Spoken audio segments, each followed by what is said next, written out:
Hello, and welcome back to the Cinema Scoop podcast with Sam and Jordan.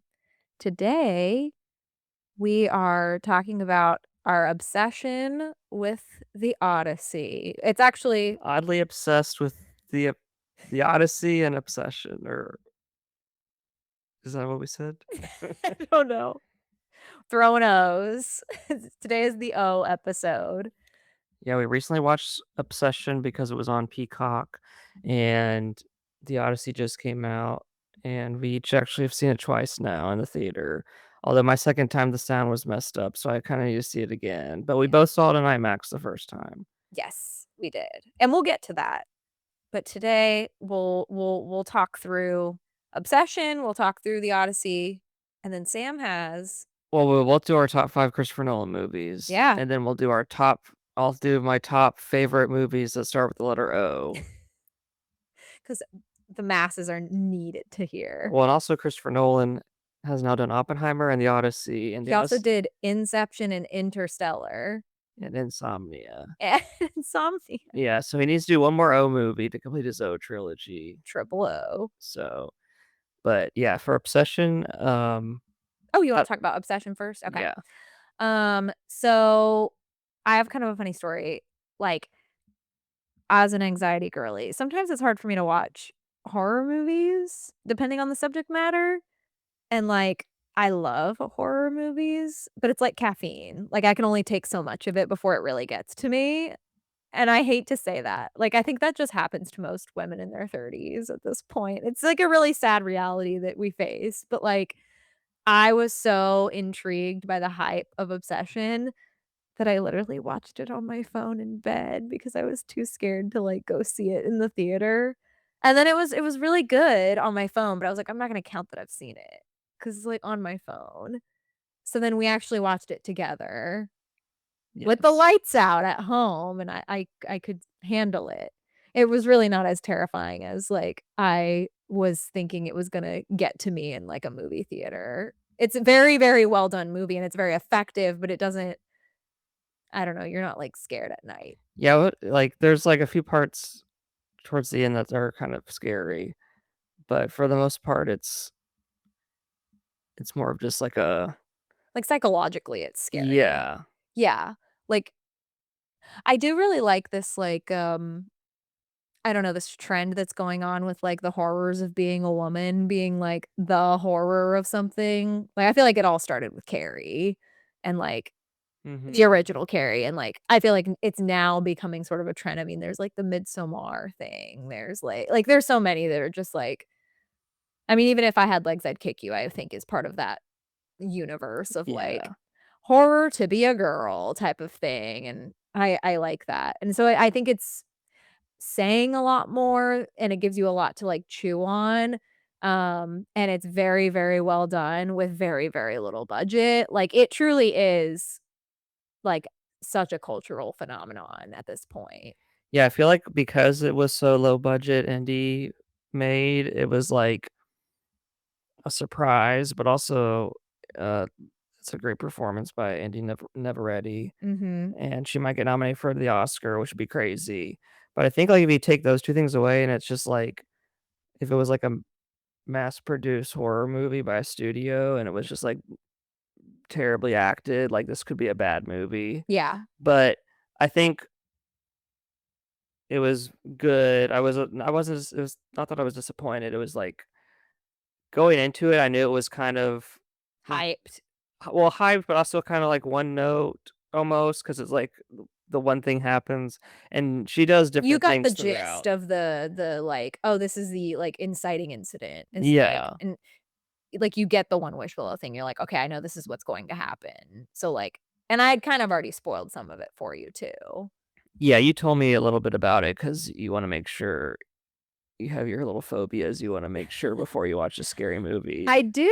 I have you to gotta make sure check they're not there. yeah, well, I for anybody listening, if I have not personally told you this, if you have certain things you don't like in movies, whatever that is, check doesthedogdie.com, and it doesn't just tell you if the dog dies, it does, but it'll tell you, like, is there self-harm? Does someone puke? Because like, I have to know. I can watch a movie with puke, but, like, I kinda need to know about it beforehand.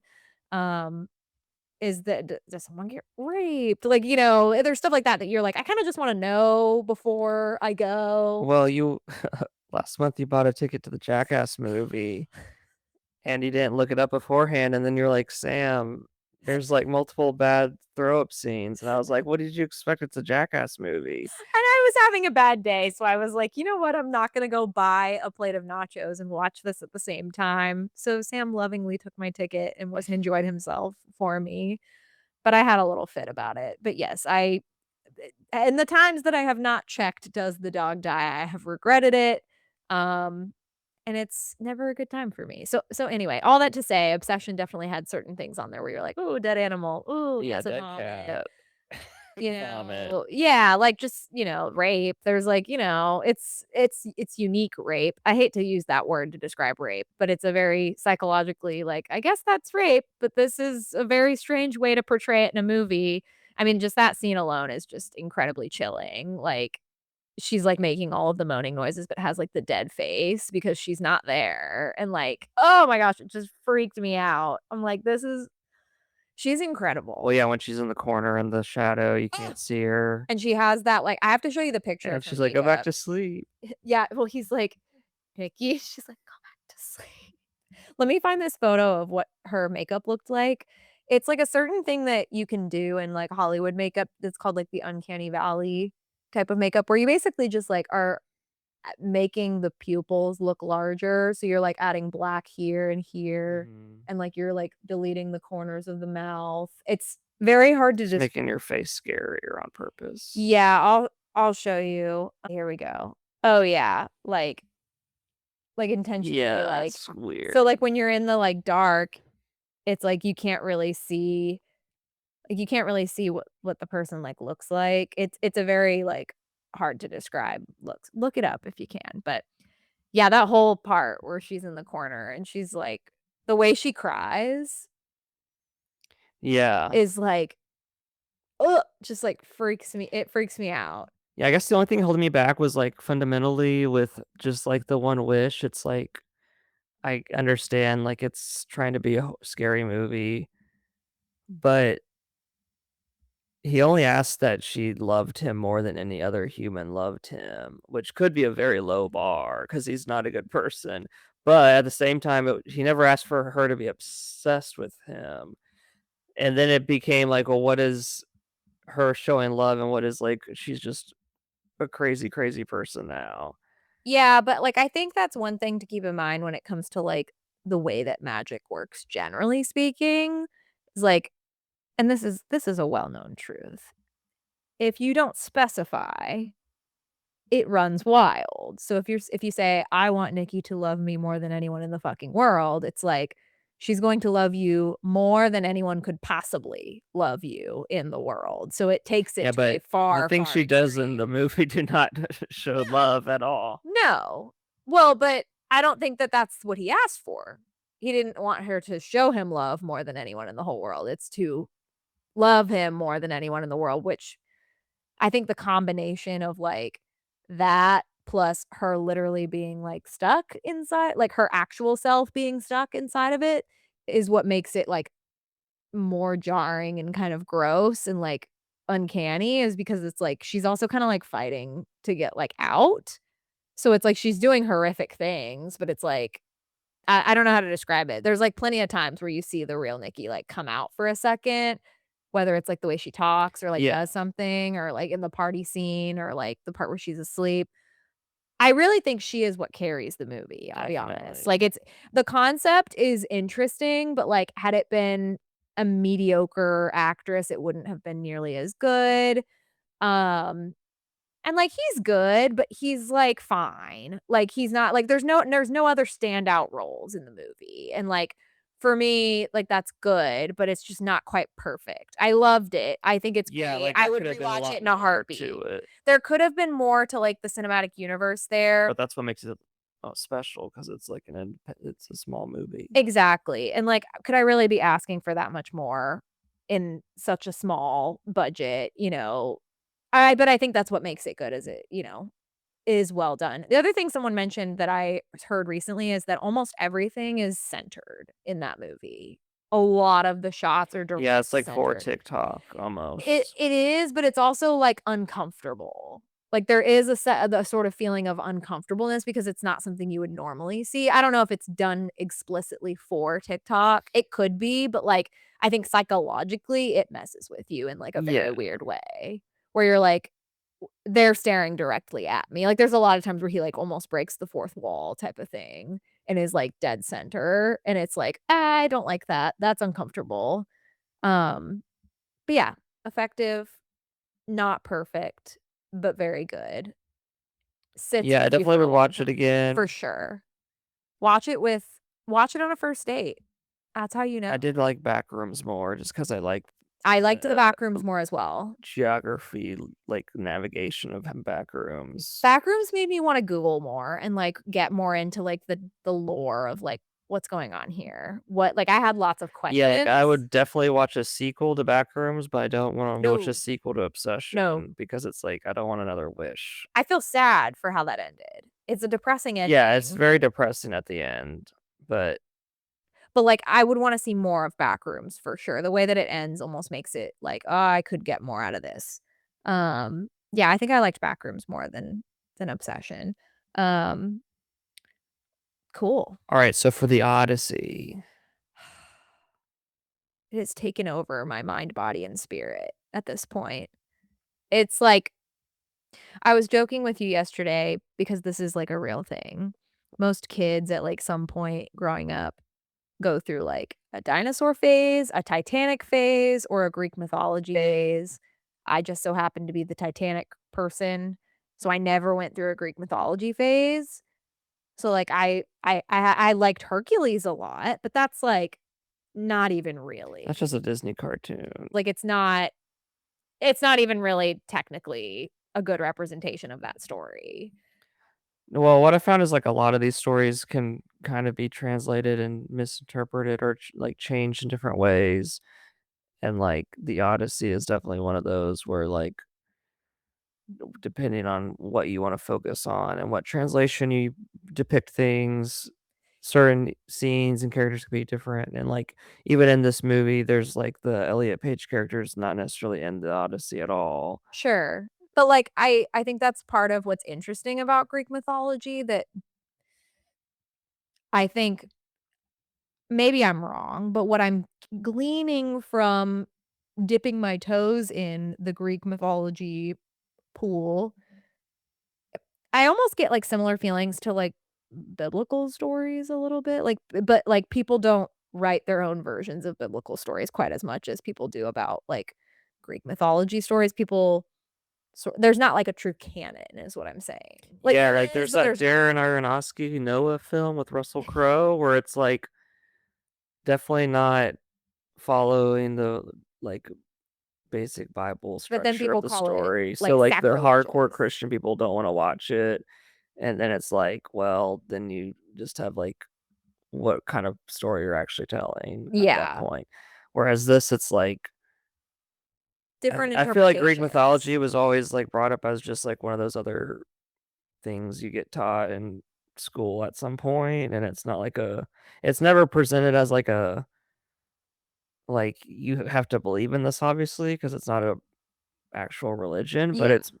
but it's also not, like, depicted as important as, like, Shakespeare is or something more obviously modern or more recent. Because this is, like I think this is supposed to be, like, 500 to 1,000 years before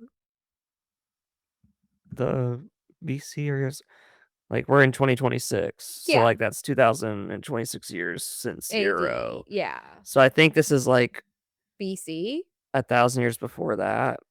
1,000 years before Jesus. I think so. Yeah, that sounds right. Like, hadn't conceptualized that, but that makes Because sense. it's, like, actual because like, because this is, like, the Bronze Age, Yeah. and then it's, like, the Dark Age, and then it starts to get, like, industrial Yeah. or it goes, like, medieval into the 1500s and all that, but Yeah. anyway.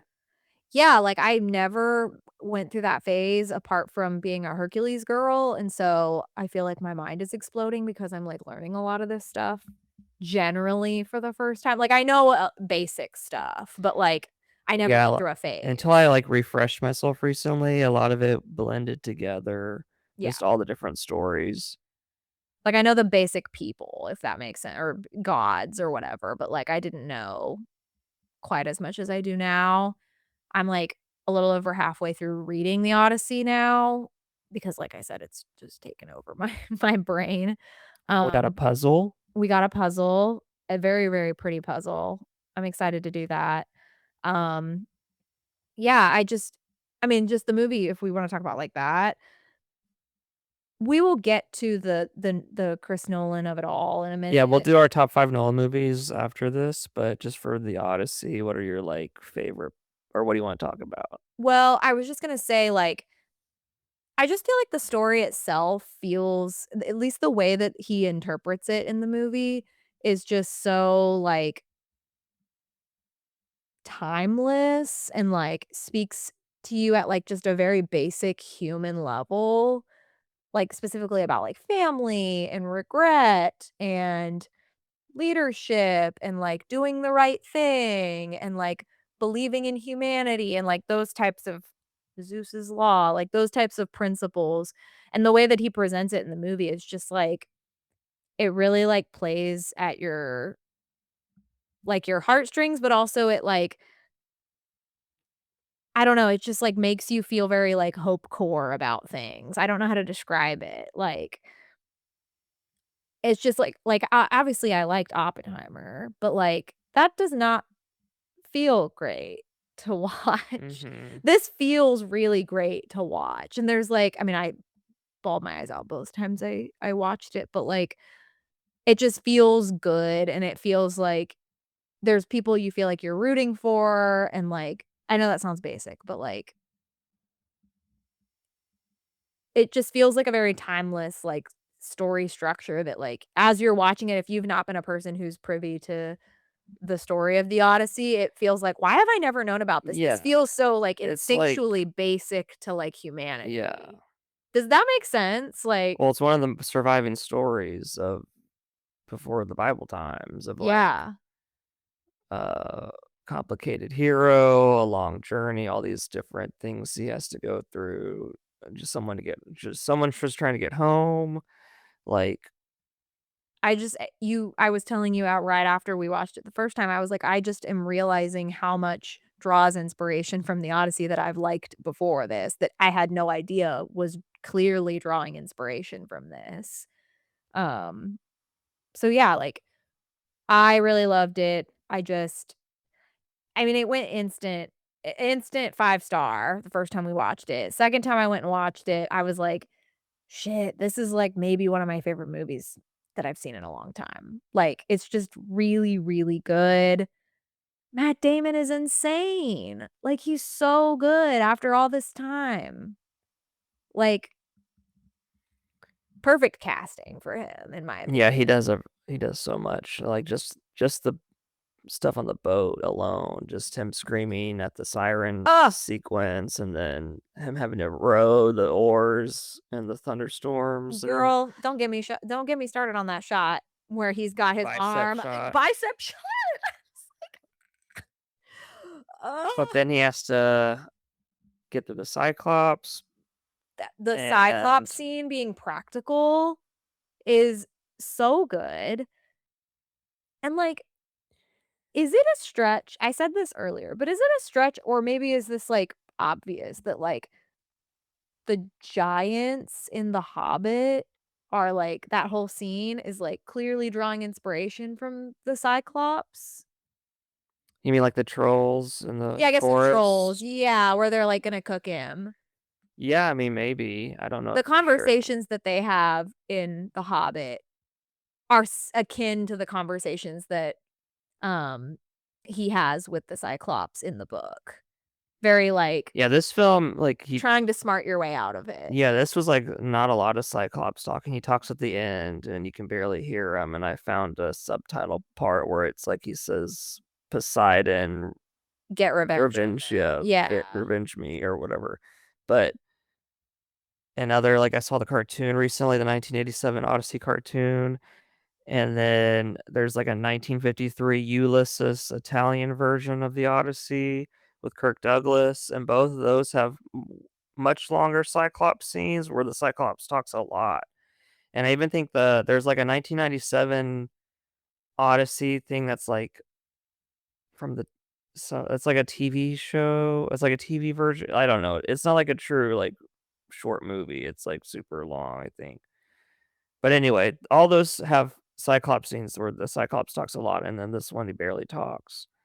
So I just thought that was interesting. Yeah, it's like there's, like, some interesting kind of, like, funny stuff that, like, happens in that conversation that I mean, it's a super long movie. Like, you're gonna have to Yeah. cut some Well, there's a the other ton thing that still is, gets like, cut. because this was all in IMAX, the first time ever a movie was shot in 100% IMAX. I think there's like a 3-hour max limit for a lot of those like the way they actually project the film. So this I think this is like 2 hours 52 minutes. So like there's a reality where like he made this into 2 parts, like 2 Totally. 3-hour parts, and that would I'm be happy with how awesome, it but this is. is like the I'm best happy with how it version of what is. this could be. And I'd love even to like see like, deleted scenes. yeah, maybe there's some deleted scenes, but, like, the siren part, I was like, I wish it was, like, longer, and then the whirlpool was cool, and then but then the Scylla monster was a little Yeah, that was could have been a really little quick. better, I wanted to but know more about Cersei. That was insane. Like, yeah, that the whole pig part was great, I insane. Like, and that was all animatronic, like, physical stuff, no CGI. that's insane. I didn't know that. Yeah. She's incredible too, and, like, there's apparently a lot more to her story because she's, like I think Yeah, you she found out there was a book out. well, yeah, there's this Madeline Miller book that's, like Madeline Miller does, like, a lot of Greek mythology fiction. Like, she has The Song of Achilles, and then she has this book, Circe, which is all about Circe's perspective, which Achilles is, like, apparently a big thing in the Iliad. Um, so anyway, I'm interested to read that book, but I've seen a lot of people, especially on TikTok, saying that, like, if you know more about Cersei, you actually feel really bad for her, and, Yeah, so like the Iliad is before the Odyssey, and they're, like the Iliad is, like, the Trojan War and some other parts, I think, before that, and then the Odyssey is Odysseus yeah. trying to get home. Yeah, yeah. But I think Achilles is, like, in the Iliad, like, more of a Yeah. starring role. But anyway, yeah, so what other parts did I really enjoy? Like, I can't it can't be overstated the Robert Pattinson of it. Like, he is so good. So I'm gonna get all these beggars out of Like, here. I keep saying that about I absolutely love when everything. they Matt Damon's finally at the end, and he's, like, hiding behind the pillar, and Get all the the spears, get yeah, the all the spears, stuff falls from the ceiling, and he's like, get it," but get the shields. he don't won't fight till the end, it's so funny. He doesn't even attempt to do the bow. He doesn't even No, he's a attempt. wimp, he's pathetic. He's got a bowl cut in this movie. A bowl cut and a fur coat. And, like, I just it is so funny to me, like, how smarmy he is, and he does it so well.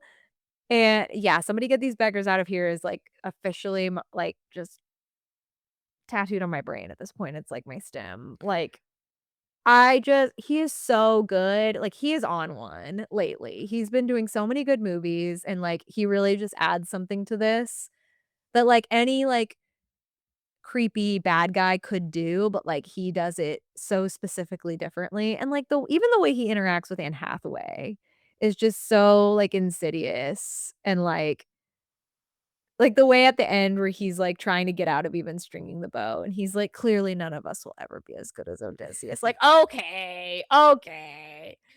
Yeah, Anne Hathaway was Oh, incredible. yes, I love her so There's that much. one scene that's going, like, viral where it's, like, close up, she's talking to Tom Holland, and she's like Oh, because only a man can sit on it. Talking about the throne. yeah, she's like, "I've been here for 20 years, and I it's have not as good years of as your bristles on experience. your chin." Yeah. And he's like, "What do you want?" And she's like, "I I want a want a disease." disease. Yeah. She's so good, like, And uh how she handles Mia Goth at the end, where she just, like, shuts the door on oh, her, you and have she's to be like, down "You there. you belong down in there." Yeah. I don't wor I have to see it another time, but I don't think there's, like, an instant shot of her dying, Mia No. Goth. But she's just it's insinuated that she's dead, I I think so, unless she guess. kneeled down, but That's the other thing I didn't notice till the second viewing was, like, a lot of guys start to just kneel immediately or soon after yeah. he just kills people. I wanted to mention the Trojan horse Oh, because that entire sequence is awesome, and, they showed, like, a 4 or 5-minute sequence, I think, before the Avatar 3, showing last year. So I saw that, and then, yeah, the movie, I just love how it's, like, buried in the sand and how some of the people at the bottom just drown, and it really, like, because of the it tide.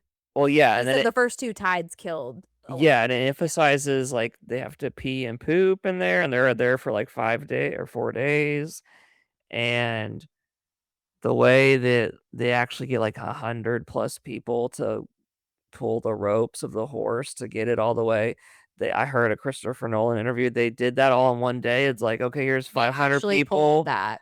It's in the sand. We're gonna go." There's, like, this city that's actually by this beach right there, but they just, like, extended it out to be this big set of a city, and they just actually pushed that wooden horse all the way up to the square and, like, made it stand up and stuff, but Yeah, I was paying attention to, like, when they got out of the Trojan horse this time, and, like, one by one, they kinda, like, throw the rope down and crawl out, but, like, as they get out of the horse, they almost look like they're trying to figure out how to walk again. Like, such a yeah. good touch of, like, "Oh, yeah, I guess they have been inside of a horse for 5 days."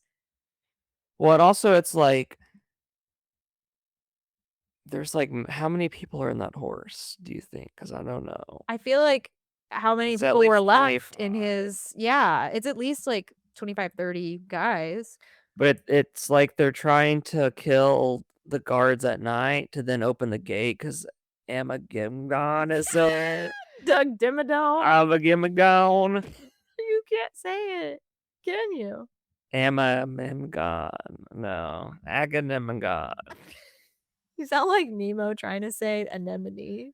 Agamemnon. You There it is. got Yeah, no, it! I could get it. It just took me a minute. Agamemnon, Yeah.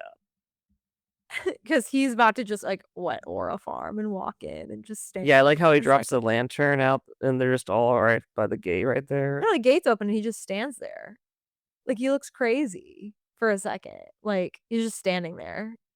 Yeah, and then the part where they go to the underworld and it's like Iceland, black volcano sand. And I heard that the stunt people that were had to, like, come up through the sand, they were all buried alive. Yeah, they had like little like air tubes. Yeah. That was nuts. Absolutely insane. Like, just the amount of, like, care and attention that went into, like, how they filmed stuff practically is insane. Like, a lot of stuff that you're seeing on the screen, that's actually happening. Like, a lot of it is not faked in any way. Well, I mean, obviously, some of it is faked, but, like, when it comes to, like, the Cyclops, it's a real person. When you see the Lystragonians that are giants, they actually are doing forced perspective, and the stunt people are, like, very, very short stunt people. It's, like, just a lot of it is very well done, incredible, and I just love that it's, like, I don't know, a story about a guy who has done something terrible. From the other like reviews of people I've heard and like instant reactions to the movie, it's kind of like the ultimate Christopher Nolan movie because there's so many parts from his other films and like almost Nolan tropes at this point. Especially like how he tells this movie through storytelling and like Mm, memory recall and like he's yeah. like Matt Damon's super old on the beach with Charlize Theron on the beach and he's like slowly like recalling what happened, and then they show it. But then they also do that when Tom Holland is going around getting people's stories. Yeah, when Tom Holland talks to John Bernthal. But, like, to be honest with you, that's how the book is set up as well, Yeah. is people recalling a story. You're reading a story about someone else recalling a story, and it's like, I see why Chris Nolan was drawn to it, because he's like, "Oh, this is my shit." Like, I like people recalling stories. Yeah, and then they had the little Athena pin at the whole time as a little token. He does it a lot. Um, okay, do you have your top 5 Christopher Nolan movies? Yes, I do. Um, let's see. Do you wanna go first? Oh, I did wanna say, like, one more thing about the Odyssey, and I think, um I hadn't mentioned this before, but well, I think I told you this, but I think another thing that, like, I found really sweet about the Odyssey is just the stuff with the dog and, like, his hunting Oh, dog. yeah, and you found that painting that's, Yeah, the Ulysses and Argos painting, which is, like, apparently a famous painting of, which Ulysses is just another version of yeah, it's like the Odysseus. Italian or It's the like Roman yeah, it's name. like a different yeah, but, like, the story of, like, his dog generally is just so adorable, and, like, the dog, like, basically just stays alive to see him return, and then, like, that being the moment that, like, sort of reveals his identity a little bit because the Yeah, dog's wagging sad. his tail, so that's Yeah. what gives it away. Like, yeah, the painting is beautiful. I want it, like, in my house. Like, I'm, like, dying to have this painting.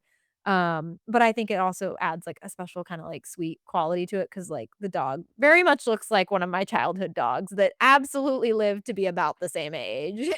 Like, had to wear a diaper and, like, barely hanging on at the very end, but he was definitely probably over 20 years old. Oh, I miss Harley, but anyway, I had to add that because as a dog lover, it's like, does the dog die? Yeah, but it's very sweet. It's It's meaningful. meaningful. I'll take a meaningful dog death. All right. I have not seen every Chris Nolan movie, but I probably have, like, some hot takes on, like, I haven't seen Dunkirk, and I haven't seen Following either. Yeah, I haven't seen Following. I think we might have seen a little bit of Insomnia, but I don't know if we finished. I don't, like, remember that I much. don't remember much of it, but yeah. I think my And I never could get through Tenet, so yeah, that's like, not on here. I feel like I might have some, like, hot takes, but I also feel like if I were to rewatch a lot of these, the ranking might change. This is how it currently stands for me. So, do you wanna just, like, go 5 and go up on yours, or Yeah, okay, so my 5th one, this probably seems low, but it's not. Number 5 is The Prestige. that's my number 5. It's it really holds up. Like, we rewatched it, what was it, last fall or something, um, for Finer Things, and 2025, yeah. yeah, like, it was so good. I love, love, love magician aesthetics generally, like, I just love, like, a mystery, and the structure of the story is so good, and Yeah, it's like a well thought out, unique structure movie, and then because this was before he started to do I guess he did Batman Begins in 2005, this is 2006. Um, this was my first Chris Nolan movie that I really fell in love with, like, as a kid. yeah, I didn't really watch this one till later. Yeah, I don't know why, I think I just, like as a kid, I really It liked really wasn't until Dark Knight and Inception where I actually knew who Christopher Nolan was, yeah. like, in the moment. Yeah, I don't think I knew who Chris Like, Nolan even, like, Batman was. Begins, I'm like, "It's just Batman," like, I don't Yes. Totally, like, I don't think I had known, like, "Oh, this is a Chris Nolan movie," when I 'cause, went yeah, I to The didn't know about Prestige. Memento until much later, Yeah. Yeah. and Yeah, I really like The Prestige, and again, like, I'm just really into, like, a good mystery, a good magician thing. Always been a Nancy Drew girly, and this kinda gives Nancy Drew vibes a little bit to me. So, This also, I feel like, started the Michael Caine. I know he was also Alfred in Batman Begins, sure, but um, he's really good in this. he's really good. Christian Bale's really good. Scarlett Johansson's Hugh Jackman is really Hugh good. Jackman's really like everyone's really good. Yeah, I ugh, I did want to mention, I don't know if this one's maybe in your top 4, but my number 6 was Interstellar. Is that higher on your list? Okay. We can talk about it when it comes up. my number 4 is Interstellar. Okay, there you go. I think that's Well, then my number 4 is Dunkirk, which you haven't yeah. seen. I would put Interstellar higher if I rewatched it. I remember bawling my eyes out when I watched it, and it's really good. I've only seen it so many times. Yeah, I remember we saw this in the theater because this came out 2014, which is the year we got married. Yeah. And I think we saw this on Market Street, and like Yeah. afterwards we got coffee and talked Ugh, about it because it was like one of those remember movies where that. like you try to like talk through the ending or like how everything fits together. And like I would like to rewatch it again. I do like it. It's just not in my top 4, but Sure. No, but I remember doing that now that you say that. That's such a sweet memory. I love that. Tell me about for the Dunkirk. most part I love well for Interstellar, most part I love is like all the space stuff and like how they go to different planets and it's like very like cool. But like there's times where I've rewatched it where it's like they really are on Earth at the beginning for quite a long time and it's like not as It takes a interesting. while to get to It takes a while space. to get to space and um yeah, there's just like a lot to like think about and like digest when you rewatch the ending parts. So it's like not as it's not something I'm eagerly trying to It's watch dense, again. more dense than you would think. Yeah. But for Dunkirk, so my top 4 Nolan movies are 5 stars. So Dunkirk just really this was like there's so many great things that a lot of his movies have. For Dunkirk, I just think the score this was the first one. I mean, not the first one, but this was like the one that like really like stood out to me. I know Interstellar's really good too, but like the way he like has 3 different timelines of the movie and it's like everyone's facing intended like in like imminent doom, but like nothing necessarily like I guess bad things do happen because it's a war, but like I don't know. It's just like every time I've rewatched Dunkirk, it's always been better. I don't know. It's like one of those weird movies, I guess, that I really like, and you need to watch it. I mean, Harry Styles is in it. I gotta see it. Which I remember that being like a big draw when the movie came out. It was Yeah, like, "Oh, he's Tom good. Hardy and Harry Styles are in it." And it's so funny because I just looked and it's like, so is Barry Keoghan, but like nobody gave a fuck about Barry Keoghan back then, I guess. The horseshoe of Barry Keoghan is now back to nobody gives a fuck about Barry Keoghan Yeah, this was anymore. like right before he Took started to off. get in more stuff. Yeah. Okay, what's your number 3? My number 3 is Oppenheimer.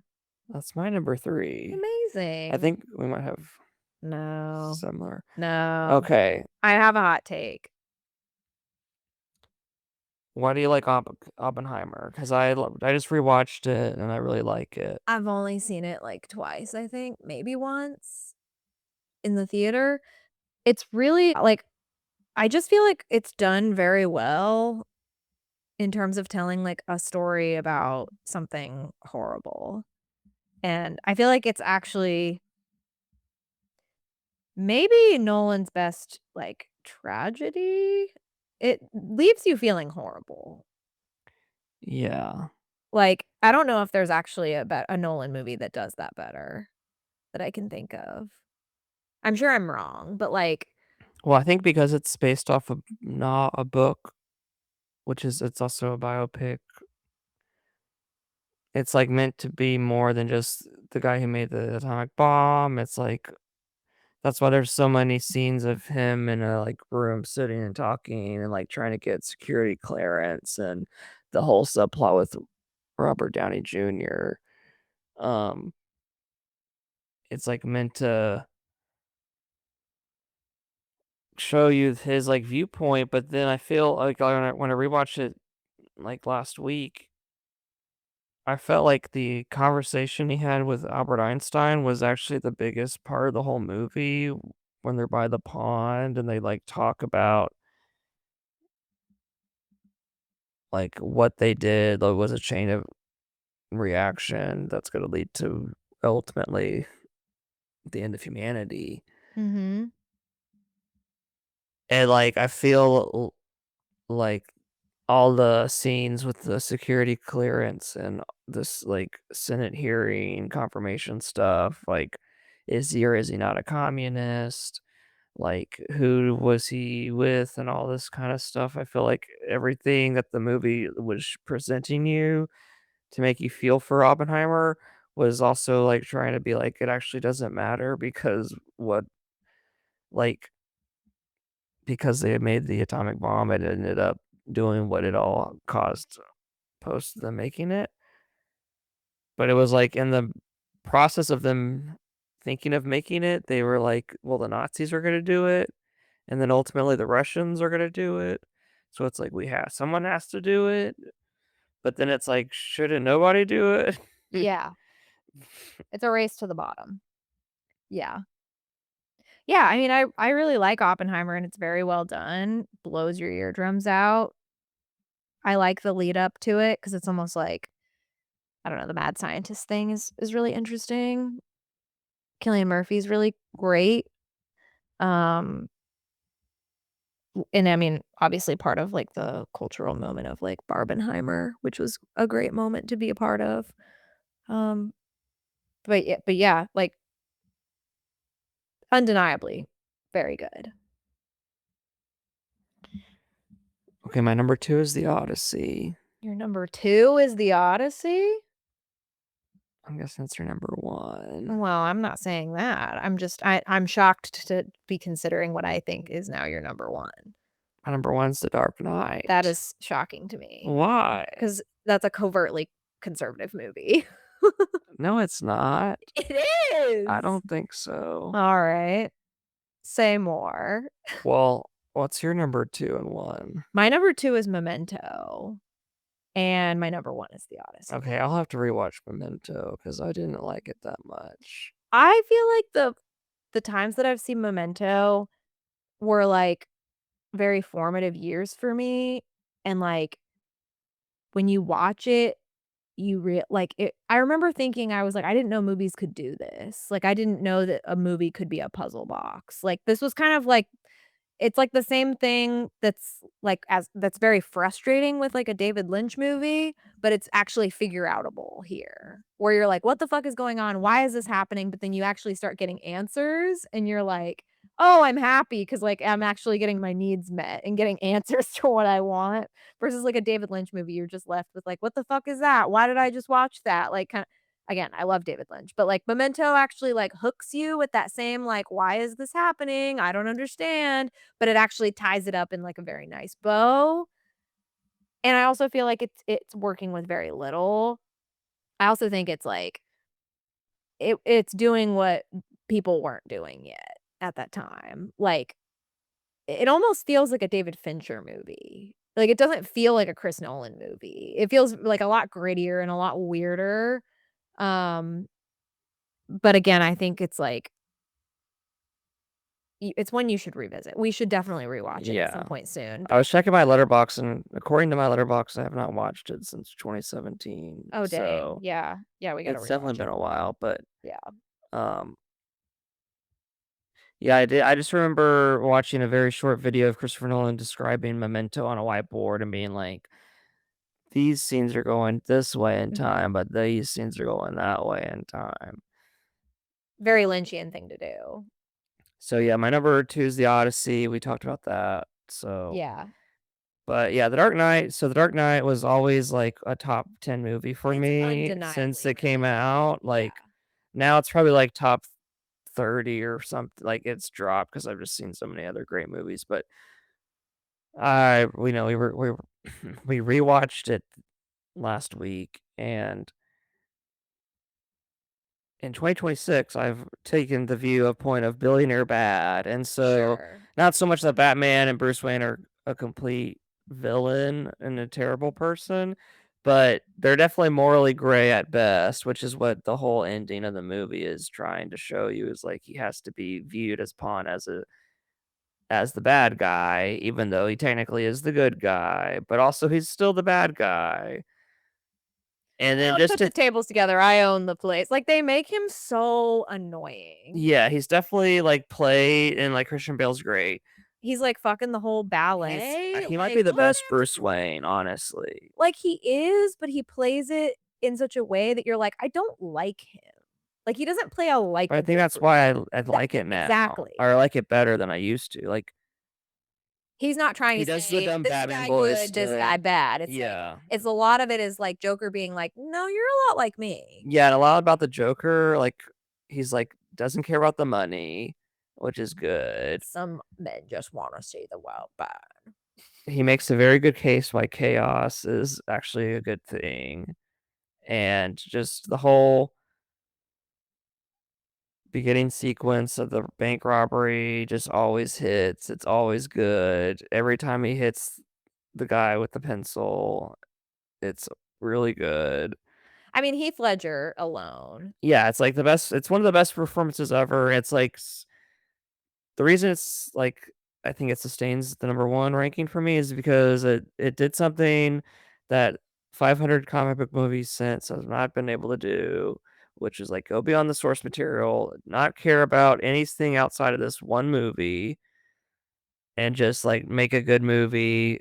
Obviously, it has the one unique performance, but, like, 2008 is also when Iron Man came out with, um, Marvel, and that started all that MCU, and, like, Iron Man's good, but They've this it's got diminishing returns at some it point has with making so many of them just sure, as, like, The Dark Knight was really just, like, a trilogy and it stopped, even though people would have easily gone to see more of them. It was like, "No, we're going to stop. This is the end." So it's, like, limited supply. yeah, and, like, I know he obviously makes sorry, I can't talk. Dark Knight Rises after this, but to me, it symbolizes more on repeat viewings how much the Joker character, like, undermines the whole society and the financial markets and the political stuff, and just the craziness to which he like kills people. And yeah, then like Harvey Dent as the Two-Face guy I think was really good. So Yeah, no, the Harvey Dent stuff. I don't know why, but, like, I just kinda like Two-Face as, like, a villain generally. But no, to your point, like, I don't know if that's the way that Nolan intends for you to watch it is from the reverse perspective. I think now, in the times we live, we can find that perspective, but at the time, it was very, like, edgelordy to be like, "I love the Joker. I'm gonna go as the sure. Joker for Halloween," and, like, now Yeah. it's like I feel like it's just like done the any full generally 360. populist person Now it's is like like, "Oh, actually, like, Batman bad." Like, yeah. but that's not the I don't think that was the way Nolan intended it.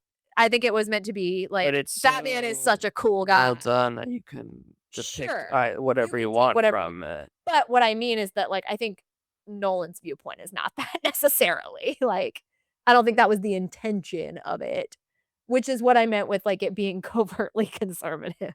I don't think it's, like, an overtly conservative movie. I think it's a great I think it's maybe the best Batman movie we've ever had. But I also just, like, philosophically have a problem with Batman because 'cause I'm like, "You actually have no powers, you're just a billionaire." But that's also the problem I have with Iron Man, where I'm like, "Okay, Yeah. you're a billionaire. That's not a superhero." Like, I like a Spider-Man more, so maybe that's just my beef with, like, why would Yeah. I want a superhero that's a billionaire generally? Like, I don't even wanna read a romance book with a billionaire. People are like, "Oh, I read this romance billionaire." I'm like, I don't want so but no, like, rewatching it recently, like, last week, I was just so enthralled by Heath Ledger still. Like, I Also, you it's have to remember insane at what when he it came out does. at the time, like, he does the action sequences in IMAX, which is the first time he did that. So when the 18-wheeler flips, it's and the bank robbery, like, all that stuff is IMAX. Um, and with Heath Ledger's Joker, like, I don't really like Jack Nicholson's in 1989, like, I love Jack Nicholson. yeah, it's, like, The not uncanny thing with the face is pretty freaky. it's fine. But, like, when this came out in 2008, it was like, "Wow, this No. is crazy Yeah. good," and I know since we have now Joaquin Phoenix, and also Jared Leto, but Why, yeah, it's Jared? crazy that there's been 2 people who've won an Oscar for the Joker. Yes. But, like, But I would argue Heath Ledger is 1,000 times better than Joaquin Phoenix. well, I also don't really view Joaquin Phoenix as, like, a canonical Joker. I think of it as, like, a very spin-off, like, inspired by. Yeah. Batman. It's not a superhero Yeah, for movie. that, it was like, he's just a crazy guy in the '70s New York who just, like, goes Has a crazy. mental illness, and it's the Joker. Whereas Like this Heath Ledger Joker is like actual like, "No, this is my card, I'm the Joker," yeah. and he's always in his purple suit, Right, right, right. and he tells you his stories about getting his But scars. it's different every time. Well, it's like the first one Oh, was his dad, and then he had that for most of his life, and then when he had his breakdown with his I wife, see. he's like, "Let me even it out so I'm always I see. smiling." But in the comics too, like, there is not a true canonical, "This is how it happened." Like, it's constantly told as something different, and there's, like and I think that's intentional. It's like, you're not s his, like, whole thing is to but, like, that's what like, I think it's really good when you can give a villain a backstory, but I also think there's certain villains that benefit from having a very loose or, like, hazy backstory where you're like, "Shit, they're just a really scary individual." But without this, we would not have had Creed as Not The Office. yeah, the Joker, which just is, like, kind of an iconic little scene, and I love that, but I do respect The Dark Knight. I'm only being coy when I say that it's conservative. I like watching it from the new perspective though, because it's a fun thought experiment to do. Also, I appreciate it. Like, I'd have to triple check, but I'm pretty sure it was filmed in Chicago, Yeah, or it's, like, just all the stuff, like, in the city, like, downtown with, like, the big SWAT vehicles and the Batmobile, just, like, all that kinda stuff is just still really good after yeah, it's already almost 20 years, so yeah.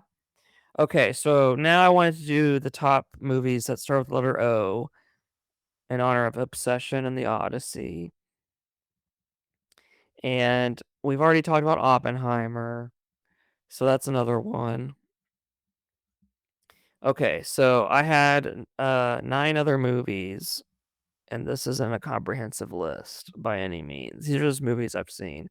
So we'll just start from the bottom and go up. So there's a movie called O, and it's short for Othello. And I talked about this during the basketball podcast a long time ago, but it's not that good, and they don't really play basketball that much. There's The Others with Nicole Kidman that I Ugh, need to rewatch that's an incredible movie. because I had The Others, and then there's The Other Guys, which is Very Will different. Ferrell and Mark Wahlberg. No, The Others is so good. Um, there's this Japanese movie from the '60s called Oni Baba, which is like a haunted mask situation. I think you'd like it. Um, and then I came across a lot of movies that start with like one. So, like, One Battle After Another, which was Best Picture, Mhm. One Flew Over the Cuckoo's Nest, which is also a Best Picture from the '70s. Love that one. There's the animated dog movie 101 Dalmatians. Mhm. I was about to say 100 Battles After Another. That is 101 Dalmatians is one battle after another. Okay, then there's the word old, so the M. Night Shyamalan movie Old. Great. And then there's Old School, another Will Ferrell. So Will Ferrell's in two of these movies. Um, that's kind of all I had. Oh, okay. There's some more I could like shout out real quick. Something like Once Upon a Time in Hollywood? No? Yeah, there's the word once you can use. Yeah, that one I should have had on here. Um,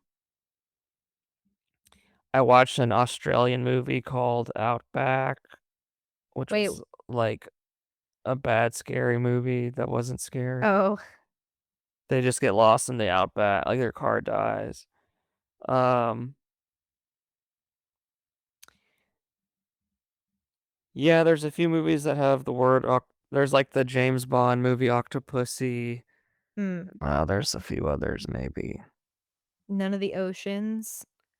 Oh yeah, do you have any? I mean, if I I'm just looking at my movies that I've ever yeah, seen. there's Ocean's 11. Yeah. That's a good Do you one. remember that movie Oculus? Oh yeah, Oculus. That was great. I actually really liked That that. was one of our first movies. That was 2013. Mhm. I remember watching that in the Our, apartment. yeah, we rented that, I think. Office Space. That's another good one. There's both On the Edge movies. Oh yeah, that On the Edge. Yeah. That was Oh, then On the Waterfront. Yeah, I didn't look up the word on, which is on I'm just me looking at for not looking it up. alphabetical. Yeah.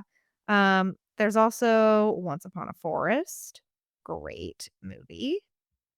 There's that Anne Hathaway movie One Day. Yeah, There's also One of Them Days, which was really good. Then there's also 1 Hour Photo. I love 1 Hour Photo. Um, that's kind of it. I'm surprised you didn't say that Over the Top movie. that's another good one. Well, I was trying to like it's hard because like if you just type in O, that doesn't really give you a lot of results. Well, yeah, you just look at your films in alphabetical order.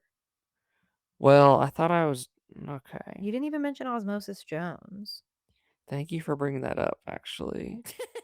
No, what I did was I went through my like 270 movies list and I got through all those O's. Your favorite 277 movies? Yeah, and then Are I they all favorites if there's 277 of them? I just think that's so funny, and I love that you have so many favorites. yeah, that's I love that. I'm trying to get up to 300. I love that.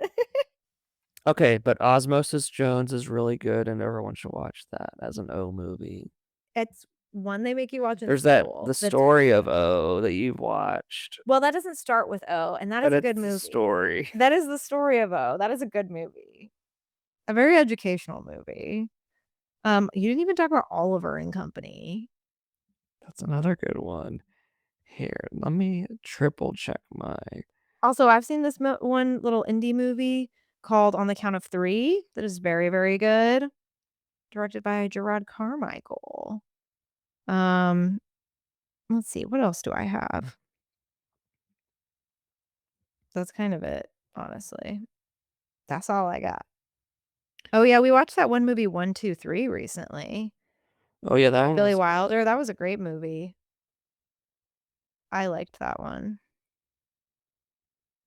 okay. Okay. Technically, The Omen would also be one. Oh, yeah? I keep saying, "Oh," Oh, brother, we're out there. which I have not seen. That was one I was gonna mention. Yeah, I have not seen. I'm told that I need to see it. Operation Dumbo Drop, where they drop this elephant down on the with the parachute. This is like the best poster ever. It's just like three guys Operation Dumbo floating in the Drop. clouds.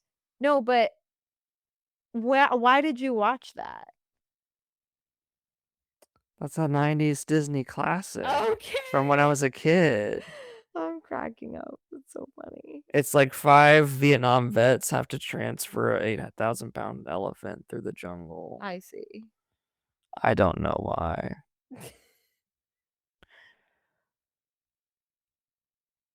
And there's the other Disney Channel movie, The Other Me, What? where it was like this little boy who got cloned, but it's, like, real life, they're twins. You know, when I was a kid, I thought that cloning would be, like, such a big thing I would have to come up against based on, like, Disney movies and, like, Yeah, now cloning cartoons. doesn't matter No. anymore. Open Range is the other one with, Kevin Costner and Robert Duvall and a young Diego Luna. That one's another O movie, that's good. There's just, like, surprisingly there's a lot of O movies, and then there's actually just, like, not a lot of O movies. Yeah, at first, like, I was like, "This is funny," and then I looked it up and I was like, "Actually, there's not that many," and then I was like, "Actually, there kind of is," And then I listed out some, and you then were I was like, like, "Shit, I didn't look good enough." yeah, so I'm glad we talked through that because I was just gonna do 5 movies, and now I feel like And I'm like, we did it. "Osmosis Jones?" We And you're needed to like, do a "Fuck." comprehensive this is every O movie we've seen, and I'm glad we did that. I feel like as soon as I mentioned Osmosis Jones, you were about to do the, like, Michael Scott, like, "I need to make a call." Like Well, thanks for tuning in to our obsessed with the Odyssey episode. I'm sure I'll think of 5 other things that I wanted to say about the Odyssey because there's just I have so many thoughts and feelings and emotions about the Odyssey. I wanna go see it again. I wanna own it on the biggest, bestest format right now. Yeah, it's like an instant, all-time Yes. great movie. Ugh, but until then, we'll see you on our well, you'll hear us on our next episode. Bye.